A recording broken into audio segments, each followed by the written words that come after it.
Assalamualaikum warahmatullahi wabarakatuh. Perkenalkan, nama saya Musdalifah dengan NIM 13120220033. Di sini saya akan membawakan materi 4 frame organisasi. Pembahasan yang pertama, ada komponen utama dalam kerangka struktural, kedua peran kepemimpinan dalam bentuk budaya politik dalam organisasi, ketiga strategi pengembangan sumber daya manusia, dan keempat simbol dan nilai-nilai organisasi. Jadi kita mulai dari yang pertama, yaitu komponen utama dalam kerangka struktural terbagi menjadi dua. Yang pertama, definisi kerangka struktural. Kerangka struktural adalah sistem yang digunakan untuk mendefinisikan hierarki dan pembagian tugas dalam sebuah organisasi. Ini mencakup dengan pengaturan formal yang menggambarkan bagaimana pekerjaan dibagi, dikelompokkan, dan dikoordinasikan untuk mencapai tujuan organisasi.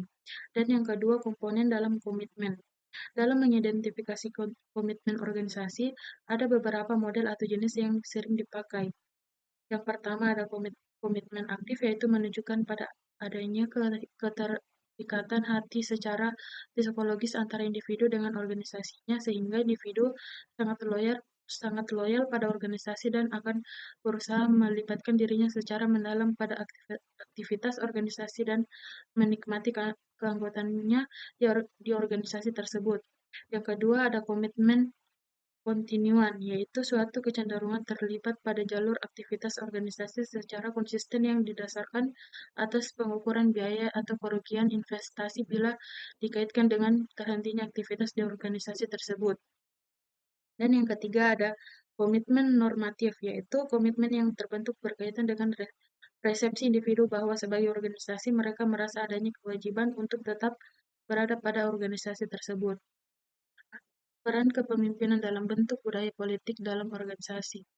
Pertama, kepemimpinan transformasional.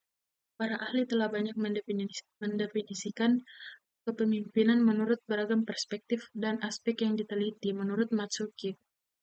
Dari semua perspektif yang muncul, menurut Drouillard and Kleiner, dapat diketahui bahwa dasarnya kepemimpinan yang baik itu meliputi beberapa karakteristik seperti yang pertama komunikatif, kedua integritas ketika menunjukkan perhatian pada orang lain, keempat imbalan dan pengakuan terhadap prestasi, dan yang terakhir orientasi tim.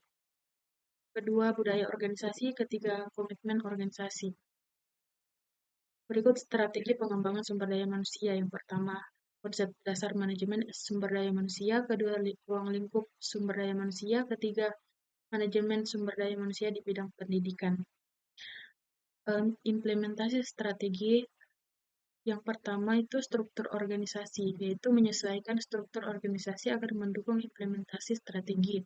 Yang kedua, alokasi sumber daya, yaitu mengalokasikan sumber daya atau manusia, keuangan, teknologi untuk mencapai tujuan. Yang ketiga, budaya organisasi, yaitu membangun budaya organisasi yang mendukung pelaksanaan strategi. Simbol dan nilai-nilai organisasi. Salah satu nilai-nilai yang dapat dikembangkan di perusahaan dalam upaya meningkatkan kinerjanya adalah dengan mengembangkan nilai-nilai Islam sebagai sebuah budaya organisasi. Atau dengan kata lain, perusahaan dapat membentuk budaya organisasi yang Islami untuk meningkatkan kinerjanya. Kedua, menurut Stoner, budaya kultur merupakan gabungan kompleks dari asumsi, tingkah laku, cerita, mitos, metafora, dan berbagai ide lain yang menjadi satu untuk menentukan apa arti menjadi anggota masyarakat tertentu. Dan yang ketiga, budaya organisasi seringkali digambarkan dalam arti yang dimiliki bersama. Pola-pola dari kepercayaan, simbol-simbol, ritual-ritual, dan mitos-mitos yang berkembang dari waktu ke waktu dan berfungsi sebagai perekat yang menyatukan organisasi. Beraneka ragamnya bentuk organisasi atau perusahaan, tentunya mempunyai budaya yang berbeda-beda. Hal ini wajar karena lingkungan organisasinya berbeda-beda pula, misalnya perusahaan jasa, manufaktur, dan trading. Kesimpulan kerangka struktural mendefinisikan hierarki dan pembagian tugas dalam suatu organisasi. Kerangka ini mencakup pengaturan formal yang menjelaskan bagaimana pekerjaan dibagi, dikelompokkan, dan dikoordinasikan untuk mencapai tujuan organisasi. Gerakan mahasiswa yang diharapkan dapat memberikan pengaruh yang signifikan terhadap tatanan sosial dan politik. Ternyata belum menunjukkan hasil yang idealis. Perilaku politik individu ditentukan oleh pola orientasi umum yang tampak jelas sebagai cerminan budaya politik. Segala bentuk tutur kata, pernyataan, perilaku, bahkan mitos dan legenda dapat diekspresikan sebagai hasil dari pola dan budaya politik. Aktor politik dapat dibedakan menjadi pemimpin yang memiliki tanggung jawab dan wewenang untuk membuat dan melaksanakan keputusan politik, dan warga negara bisa yang memiliki hak dan kewajiban untuk berpartisipasi. Baik, itu saja materi yang dapat saya bawakan.